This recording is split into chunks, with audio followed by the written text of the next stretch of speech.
సనాతన హిందూ ధర్మ ప్రచారం మరియు టెంపుల్ టూరిజం అభివృద్ధిలో భాగంగా రాష్ట్ర ప్రభుత్వ ఆదేశాల మేరకు ఇబ్రహీంపట్నంలోని పవిత్ర సంగమం వద్ద కృష్ణవేణి నది నవహారతుల కార్యక్రమాన్ని ఈ నెల 5 నుంచి పునఃప్రారంభించడానికి శ్రీ దుర్గా మల్లేశ్వర స్వామి వారి దేవస్థానం సిద్ధమవుతున్న సందర్భంగా ఏర్పాట్ల గురించి ఈరోజు సాయంత్రం దేవస్థానం ఈవో సేనా నాయక్ ఆధ్వర్యంలో ఆలయ స్థానాచార్యులు మరియు వైదిక కమిటీ అధికారులు పవిత్ర సంగమం వద్ద హారతుల నిర్వహణకు అవసరమైన వివిధ ఏర్పాట్ల నిమిత్తం దేవస్థానం ఎగ్జిక్యూటివ్ ఇంజనీర్, దేవస్థానం సహాయ కమిషనర్, వైదిక కమిటీతో కలిసి ఉమ్మడిగా క్షేత్రస్థాయి పరిశీలన జరిపారు.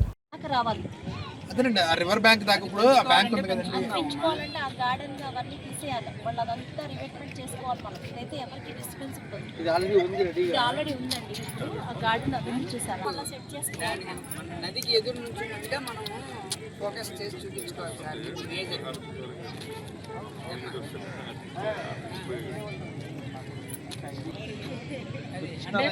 నదిని ఆహ్వానిస్తూ మనం హారతిస్తాం. అమ్మవారు వస్తున్నప్పుడు అప్పుడు కూడాను లోపలికి వేసినప్పుడు మేము అభ్యంతరాలు పూర్తిగా ఇలా కాకుండా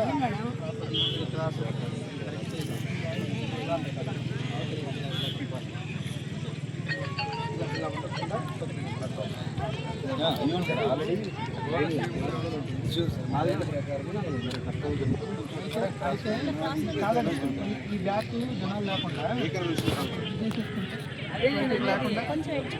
ఎడ్జి తీసేసుకుంటే ఇటువైపు ఈ మళ్ళీ మన వెనకాల కూర్చొని ఉంటారు కదా, కూర్చోకుండా డైరెక్ట్గా